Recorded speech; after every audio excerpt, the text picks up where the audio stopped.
Hello, we have talked about a categorical distribution. In fact, we know how to estimate the parameters of a categorical distribution. So let's work with an example. Yeah. In numeric Python, there is a way to simulate a categorical distribution using the multinomial distribution.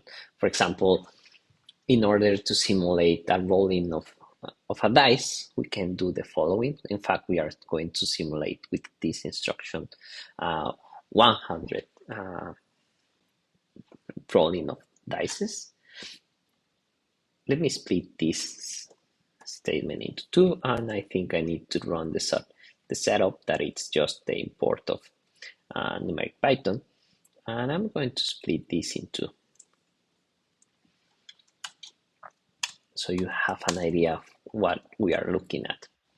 So that's what we are looking at. A multinomial, it's going to, the shape of this matrix, it's very explained in this way, the shape of this matrix is going to be 100 because we have 100 experiments, and it's going to be 6. It's going to be a vector for row vector, where one of the elements of that row vector is going to be 1, and the index of that, or the position of that element, is going to tell us the value of the categorical distribution. So I'm just going to plot, to present three of the first three examples of this distribution. And what I meant is, for example, this is the element. This one corresponds to, if we have 6 different values, we can say that the 6 different values are the index 0, 1, 2, 3, 4, 5. So this corresponds to 0, this corresponds to 2, this 3, and so on. So if we want to transform this into the index, what we can do is just do this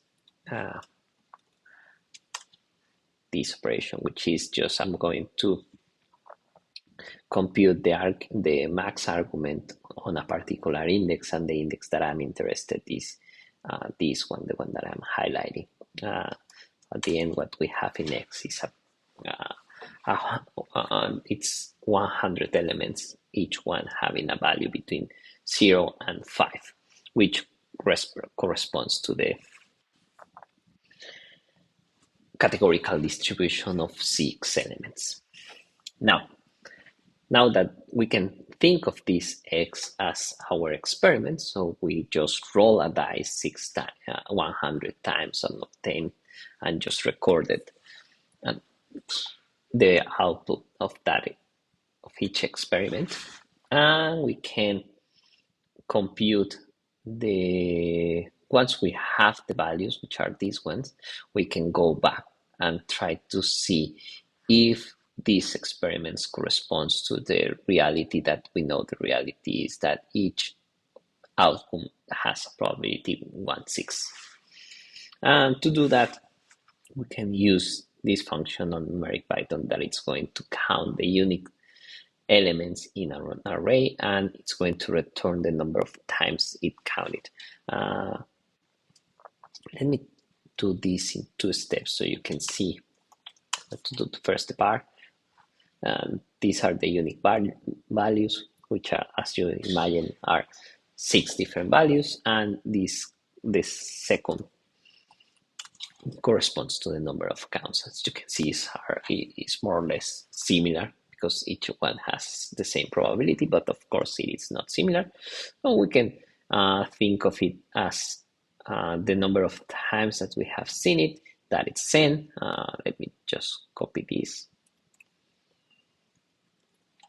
The size of the experiments, that's n. Well, we already know that it's 100 because because we know everything about the experiment, and the parameters using the likelihood estimator is just the division between n, which is this vector p, which kind of it's 1/6 for most of them. I mean, it is not exact, but it's going to be a little bit more exact if we increase the number. Okay, shouldn't plot this. Then we can plot that. And as you can see, it improved because the size of our experiments just improved. Well, I will continue talking about bivariate distributions, but that's going to be in another video.